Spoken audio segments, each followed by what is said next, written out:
vuelta y vive. Gotta live, gotta breathe, gotta eat, gotta dar la vuelta y vive. Well, good afternoon. Victor Hugo de la Cruz, Da La Vuelta y Vive, another edition of this wonderful show. And like I said, we'd like to go ahead and start and thank our sponsors. Sponsor Extra. Remember, we got daddy that, we forget all the time, and we got to, think about him once in a while. This gift right here is the awesome gift for dad, okay? So what's so cool about this is, one, it keeps things simple. This wallet right here fits a number of cards, mainly the most important ones, and all you got to do is click, and you take out the card and use it, okay? Another thing that's really good about this is the tracker, of course, and then it also protects you. It protects you against theft, believe it or not, because now they got something so simple, they just pass by and wand you, and they take all your information. So, but today we got a very special guest that I've been wanting to get here on our podcast for a while. Once we saw his work, we met him. He's an artist in many, many ways, but today we have him here on a form of art that I can tell you, I believe that this form of art is probably one of the most primitive ways of art that can be dated back to the beginning of time. We always think about art as drawings or whatever. Well, guess what? This is what we have here today. That type of art, and because of the expression on it, I really felt that it really touches Da La Vuelta y Vive. And so today we got artist Gerry Medina. Hello, Victor. How are you doing this afternoon? It's so awesome to have you here, Gerry. And Chihuahua, I'm gonna jump right in, man. I'm gonna jump right in, and we're gonna take a look at one of your paintings here. And one of the things that we think about when we see art is, what was that person thinking at that point in time? And I want to start with this piece here that's called "Welcome to Paradise." Okay, and so if you kind of take me through this, and then we can kind of build from there. I want to get to know you, Gerry Medina, by your paintings, because I think that when someone goes and sees your work, they're gonna see you, and they're gonna know you by what you do in your art. Well, of course, the first thing that they see is, all my paintings, they're very colorful. I'm not afraid to use color. When I first started painting, went through art school, I went through a phase. Everybody goes through phases. Sometimes you have long hair, sometimes short hair, sometimes you want to wear makeup, sometimes you don't. So my stuff used to be really dark, Plus at that time, maybe it was because I was young, rebellious. But over the years, my stuff has gotten very colorful.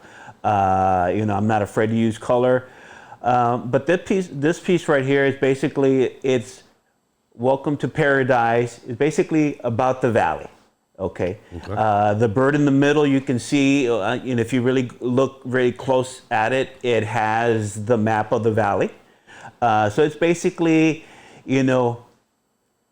the things that you find throughout the valley, but in my interpretation, it's going to be a little strange. Because some things, of course, I never really actually go into a painting, okay, well, this is what I'm going to do. Mm-hmm. It all starts with the background and building up. Sometimes I want to be very illustrative. Sometimes I want to be real surreal. This painting is real surreal.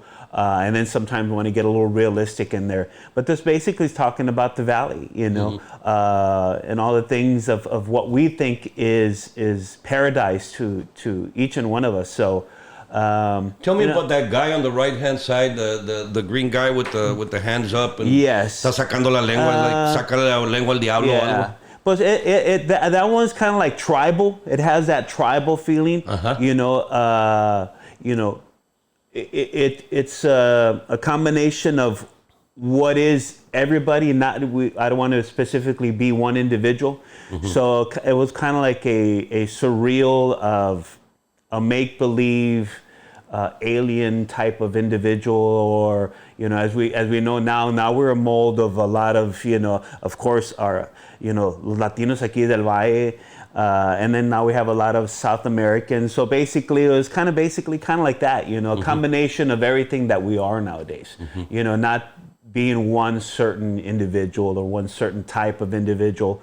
So I made him kind of a little surrealistic, kind of alien-like, because he's green. When you see a green individual, what do you think? Was an alien? Yeah. So that kind of, if you actually look at him, is kind of alien-like, coming into paradise, or whatever paradise looks to him as he's coming in, and of course as joyful as he can be. Okay. Well, Jerry, were you a hippie? Was I a hippie? I might have had hippie tendencies. Went through the hippie phase was, of course, before my time. I think we were more, what do you call that, during the Edie Brickell and the New Bohemians, that kind of phase. There you go. Like right before the grunge phase. Because I used to, just like yourself, I used to be a musician. Yeah.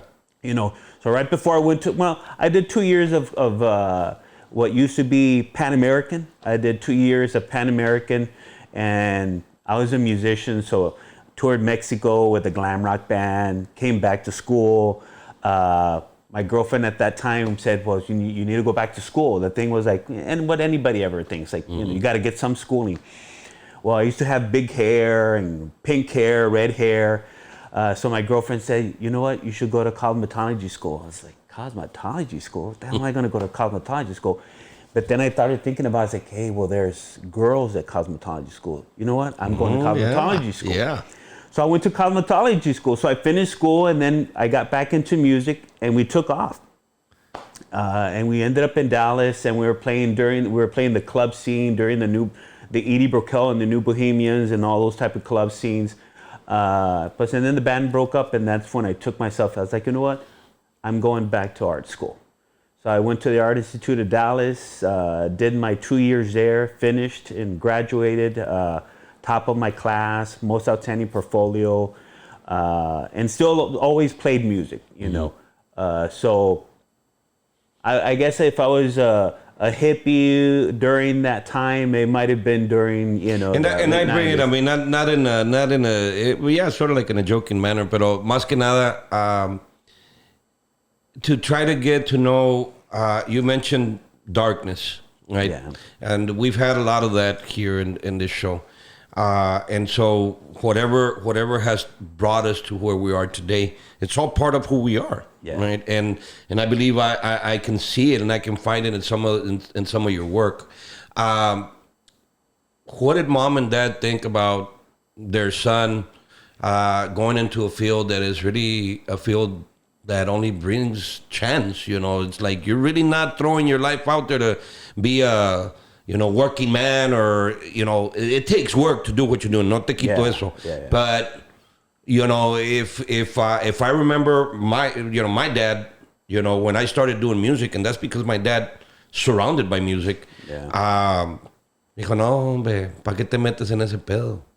I mean, what was your dad like? My dad was a hard worker. He was a welder by trade. So of course, I learned how to weld. He taught us how to work hard. It's not like nowadays your kids like don't leave home till like they're 30. Mm-hmm. Back in in my days, or probably like your days, like hey, work hard. Yeah, you had to work hard. So yeah, I took art classes in high school, junior high school. And then when I decided, okay, well, I'm gonna do this, my dad always thought I was crazy. Mm-hmm. Like, no, hombre, like you need to go to the military. I was like, hey, Dad, I'm not the military type. Yeah. But hey, you should be a nurse. I was like, well, why can't I be a doctor? Not that I want to be a doctor, but I don't want to be a nurse. I said, I want to do art.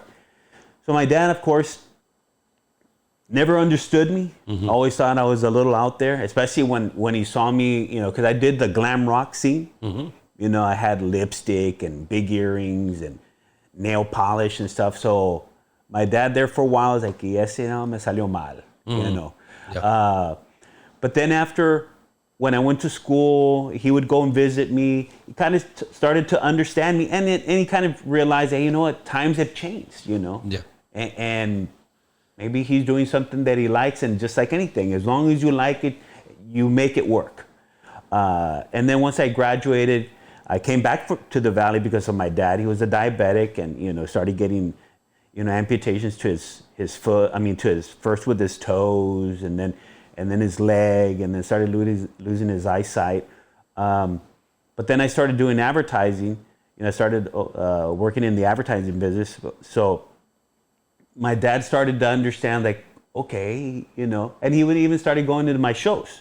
Mm-hmm. So I kind of won my dad over to make him believe that what I was getting into is something that I was really passionate about, and he understood me there at the end, his last days of living. So when we talk about, I guess, the life cycle of an artist, and I know that everybody is different, but everybody's different in the way they express themselves, through color, through music, through whatever art is out there, but there has to be a map of who Jerry Medina is in his art. Yeah. How the show that you have, because we're going to talk a little bit about, just briefly, you have a show. It's going to be playing, and it does play in different places, but it's coming up pretty soon, somewhere here in the Valley. And I'm going to let you tell us about that. But I guess what I'm trying to bring up for the people that are watching us right now is, are we gonna be able to see the different time, the retrospective, the time life of Jerry Medina through the paintings? You know what? Right now, you can go to my show. I have a show up right now at the Westlaco STC Campus Gallery. Mm-hmm. I have a show there. You can open to the public. It's going to be there till July 21st. It opened up in February. It's going to be there for 6 months, with a lot of my latest pieces. You'll walk in there, and you'll once you see it, it's like, okay, well, you know that it's Gerardo Medina, right? Mm-hmm. My real name. I go by my real name, because a lot of times I go by Jerry only to friends and stuff. Yeah. In the art world, I want them to know around my real name that I hardly ever use. Now, you can go. I have pictures on some of my social media, pictures that I've saved over the years, because I've been painting for over 20-something years. Mm-hmm. Of course, I did take a break. The starving artist wasn't paying the bills when I first got married. So there is a gap of almost 20 years. I never stopped painting or drawing. I just didn't exhibit, how I used to when I first started 20 years ago. I used to constantly have shows in the Valley, in San Antonio, Austin. I had a gallery in New York in 2000 that represented me, the Agora Gallery in New York. But when you see my stuff, you can tell it's the same artist. It's gotten a little, just like anything. Once you do it quite a bit, it gets better, more colorful. But one day, I do want to have a retrospective of 20 years of just all my different paintings, and you can see the growth. You can tell it's the same artist, but you'll be able to see the growth. Okay, so we have this show, and for us that don't know what to expect when you go to an art gallery or an art show, a few months back they had Monet in McAllen, okay, and it was a different type of Monet because it was moving Monet. Oh yeah. And so. I don't know, the way technology has evolved. Victor, can you help me with the name of the file that they're using now, or maybe you, Jerry? Oh, those are your, what do they call those? It's like they're drawings, but they're NITs. Digital. The NITs. NITs. The NFTs? NFTs. NFTs. Yes, NFTs. So NIT is, I think it's a basketball tournament. Sorry. So yes, NFTs and these files are they could be any type of art, moving art, and all of that. But I still feel that even to go see a Monet in motion, when really Monet was designed to actually see it in motion, but without the actual digital effect on it. You should be able to go and stand in front of a Monet, and just by the way he painted it, you could actually see it move. So taking away from that, what can our anybody that's going to go see Gerardo Medina exhibit, what are they going to expect, and what should they look for? Well, I think they're going to expect something that they've perhaps maybe have seen, but yet in a total different aspect of how I do things. Okay. Because if you look at some of my paintings, there's a lot going on. I don't just draw a sitting of an individual with a one color background, two individuals, just my pieces have a lot of things going on because it's basically telling you a whole story in small little captions. It's like if you're seeing a cartoon, cartoon will have, it's broken up in pieces. Well, I try to make my stuff, but it's in an illustrative, surreal way. But everything's broken up into different pieces to tell you the whole story. All my stuff has to have a story. Okay, so we have before and after impact. Oh, before and after impact. That's basically, that one is talking about, because that one I started during the COVID period. So that one is like before COVID hits you, and then the aftermath of after COVID hits you. Wow. So that one's basically about COVID. Okay, let's go down. This one caught my eye here. La última o fresca. La última fresca. Okay, that one's about my life. We all go through troubles in life, especially when you're married. Marriage is not an easy thing. It's something that you have to you evolve and make work. There was a period of time in my life when, I was going to go through a divorce in life. Okay.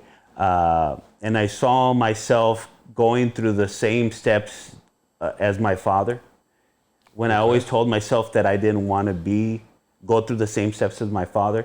So that one, which are what? Well, my father and my mother got divorced right when I was right out of high school. It was horrible.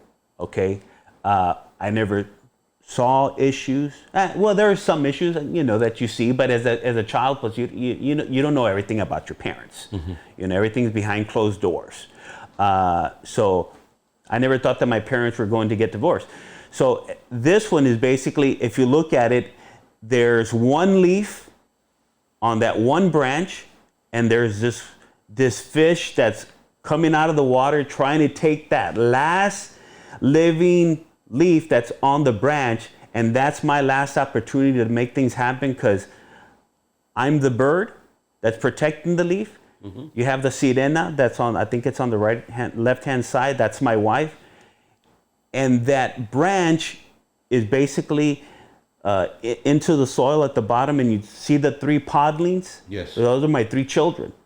So that was my last opportunity to make those 3 podlings grow. So that painting is basically about my life. So you paint. We've talked in this show about a lot of things, and one of them is that we have control over who we want to be at all time. Basically, you can build your story, and you can live it. This painting here, you get really deep here, deep enough to reach those roots and say, these are my kids. Yeah. what comes out of this piece here, and what is ofrezca? Well, ofrezca is, and it's maybe not the right way that I've said it, but it's in like the offering. Okay. Like ofrezca, like le estoy ofreciendo la última oportunidad of growth of my 3 seedlings that I need to make sure that they grow, they prosper, because I felt that I needed to do that, because if not, I was going to feel as a failure, and I never wanted to be. I kind of feel that in the story that you're giving, I kind of feel that the separation of your parents was not a pretty one, and when I guess you got married the first time, you said this is never going to happen to me, and then it happens. What were you able to beat it? Were you able to close that cycle? Because obviously you have something that's bothering you on what happened between your parents, and you wanted to break that cycle. Did you break that cycle? The answer to the first question, yes, it was very painful. I was an 18-year-old right out of high school when it all just crumbled. It took me 4 years to get over it. 4 years took me to get over it. Now I have a younger brother that's 5 years younger. It took him almost 12 years to get over it. Okay. Now I've been married I'm going on 29 years now. I was able to break the cycle, figure out that I was the one with the issues. Okay, I got myself help. I went through marriage counseling, and I turned things around, and I was able to break the cycle. And I've been married for going on 29 years now. So those little podlings now, they're like adult trees. Nothing. Yeah. And the bird right there, pretty much protecting everything. Yeah. The bird was me. Yeah. The bird was me protecting that last leaf on that branch. Yeah. Yeah. It needed to stay alive. It needed to stay alive. Y si se cae eso, Ya hubiera valido madre, como ya dicen. valió madre todo. Yeah. So I was able to protect that last leaf of growth. What I'm gonna go to another painting, but what how did this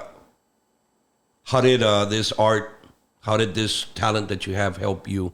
I know you're expressing yourself, but there has to be a sense of relief, anger, feelings, something. Yeah, it's very therapeutic.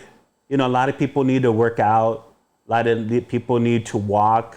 A lot of people need to read books. A lot of people need to play music. To me, and it's hard to do any of those things. It's the wanting to go out there and do it. Mm-hmm. Sometimes because I have a studio outside of my house, and there's days to I got to change, I got to go to the studio. But once I'm at the studio, I'm like, okay, I get into it. So it's very therapeutic for me. I would think that it's helped my life. I use it as a diary, as a form of diary for myself. So I could never see myself not doing what I'm doing. Mm-hmm. And at the same time, it's helped my marriage. Actually, now my wife paints. I have another son, my youngest son. He's also a musician, a painter. So it's been very therapeutic, and it's been good for my life. El Rey y su Gallo. Oh, that's a good one. Yeah, that painting there is before my wife. Me and my wife had our second child, and we knew he was going to be a boy. And that painting I painted as I thought I would see my young son going into manhood. And basically that's like a teenager with his gallo and becoming a man. Well, if you look at my son does not look like that. My son looks like my wife. Mm-hmm. Yeah, bien güeros. But that's how I saw when I heard that my wife was pregnant with our second child. that came to life. Now that painting there has a story. I had sold that painting to the director of the Hispanic Cultural Arts Center in McAllen. Okay, Larry McPhillips. He bought it after one of the shows. I used to have a lot of shows at the Cultural Center. He always loved that painting. So one day he was like, I want to pay it. I want to pay you for it. I love it. Sell it to me. I sold it to him. He had that painting for about 13 and a half years. He called me one day, Jerry, I need money. He had cancer. He had lung cancer because he had always been a smoker. And his his air machine, what do you call those air machines? The CPAP. Yeah. His had broken and he needed to buy a new one. And he called me, goes, I want to sell you your painting back. I need money. I'll sell you your painting back. I said, hey, Larry, anything for you, because he was a good friend of mine. So I went to his place, and I paid him the money back. I paid him what he had paid me 13 years prior. I paid him, and that painting came back into my life, and I said, okay, this painting will be a part of my collection. I will never sell again. So I have that painting today. Wow. Yeah. So the obviously the life of an artist, a painter, has there has to be a reward at the end. We're talking about selling your pieces. Yeah. Do you ever get people to come and give you an idea and say, Gerardo, I want you to paint this, or I want you to express this, and I want to buy it from you? I never take commission work. Okay. I've never done a commission work, and if I have, that might have been years ago. I don't do commission work. Now, if somebody offers me a great amount of money, I may do a commission work. But I don't do any commission work. My paintings, prints, I can sell from $250 all the way up to like maybe, I try to stay within the level of $10,000 to, not, so IRS doesn't come after me. So I sell $9,999. Okay. No taxes. So it can range from $250 to $9,000. So how do you rate? How do you put a price to the size? The size? Yeah, the size. Y su gallo. Yeah, that one. Size? That one is probably a 5.5 or 6 by 5.5. Now, right now I have some that are like 15 by 5. Wow. Yeah, and maybe so you're like talking a 7. mural painting that pretty much can a mural painting. Or, oh yeah, right now I've gone bigger. I've gone bigger. Now it's so strange now because I started small. And I was like, I could ever go big. But over the years, it feels more comfortable to me to go big, and I need more space, so I go big now. I don't know if it's a good question or not, but do you compare yourself to any known artist out there? I don't like to compare. I think every artist, like every musician, wants to stand alone from everybody. Mm-hmm. Now, I do have people that over the years that I like their work. Kenny Scharf, I like his work. Philip Burke, which was an illustrator for Rolling Stone magazine. Francis Bacon, I like some Francis Bacon work. Rufino Tamayo, which is kind of like a Francis Bacon type of painter. So I like different types of painters that I've gotten, ideas from and liked over the years, but I don't like to compare myself to anybody, and I don't think it's fair to compare myself to anybody. And then throughout, I mean, if when we're talking about Hispanos, artistas Hispanos, of course, Diego Rivera comes to mind, Frida, of course, they were they were in a time where there was a lot of conflict and all of that. So a lot of that came out in their paintings. I really feel that a Gerardo Medina piece that talks about the struggles of a man that has brought a lot of the pain. It's apparent in you. A lot of the pain that you came up with. A lot of beautiful memories that you may have. You mentioned a while ago you're a second generation American citizen. Yes, sir. But more amazing to me, you're a second generation Valley American citizen. Yes. And those are rare now. I come from a city that has a lot of history to it. I'm the city manager. I'm blessed to be the city manager there. But a lot of these cities here in the Valley are very historic. Your paintings, while they tell a story, what do you think your legacy as Gerardo Rivera, I'm going to finish with this, the legacy that Gerardo, dije Rivera, ¿verdad? No es Rivera, es Gerardo Medina, the legacy that Gerardo Medina is leaving to our community? Well, I think hopefully I have another, let's see, I'm 57. My goal is at least to live to 90. That's the goal.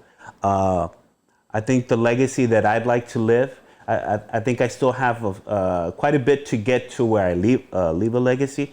You know, one of the good things right now is like if you go to the South Texas Museum of Art in Corpus, I'm a part of their permanent collection. You go to Austin, there's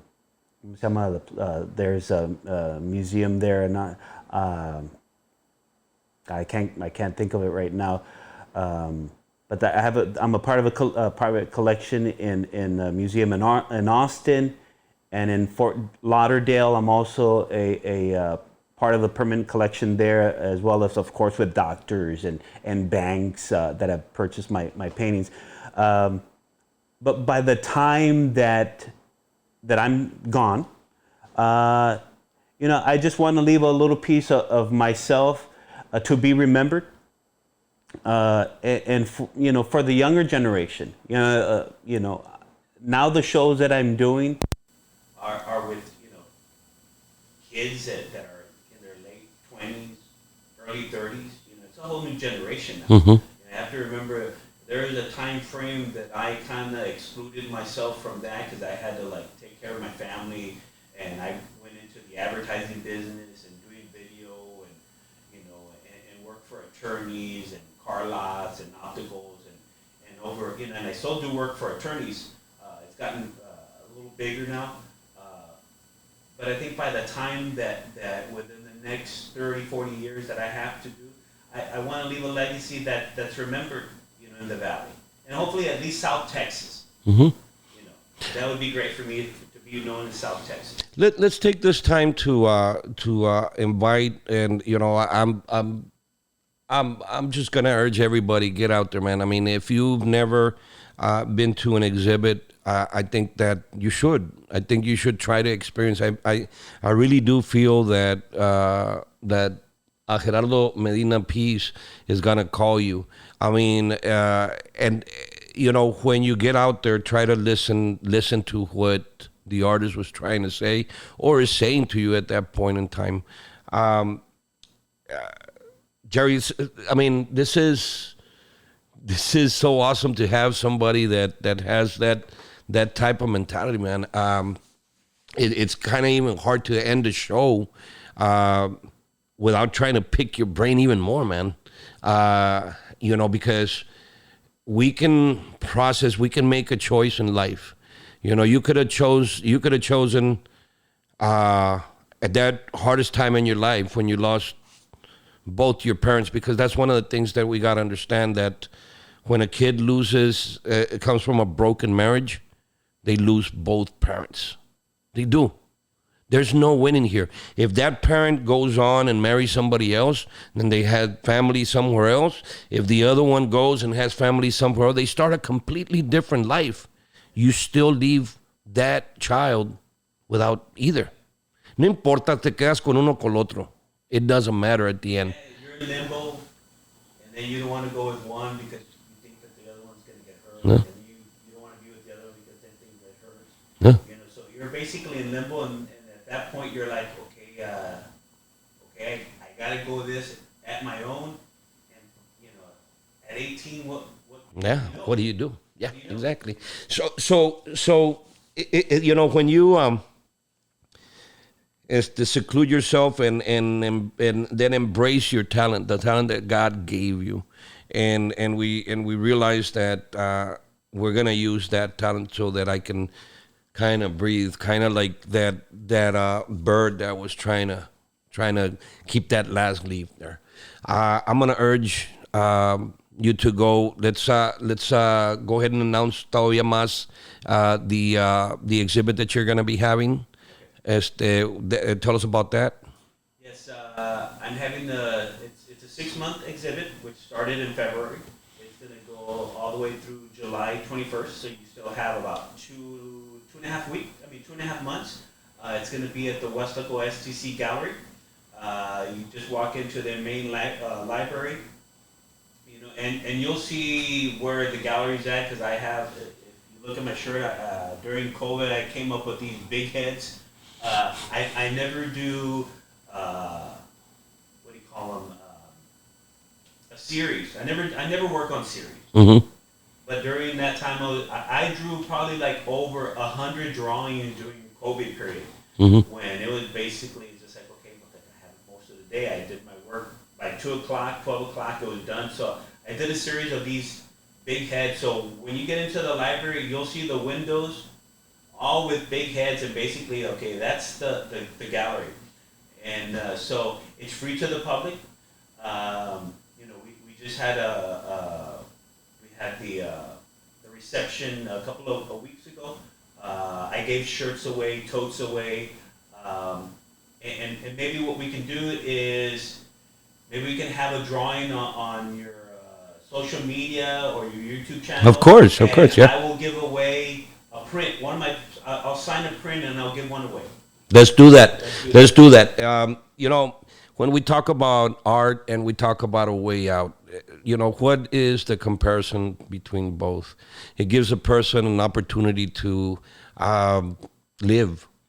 Don't seclude yourself. Whenever you're going down, whenever you feel sad, whenever you feel lost, there's always something there. All of us have something within us. All of us have that light within us. Find it, use it, bring it out. This is a testimony of a person that took his talent, the talent that God gave him to be able to come out of wherever he was at that point in time. So, you know, with that said, use whatever God has given you. God bless you y da la vuelta y vive.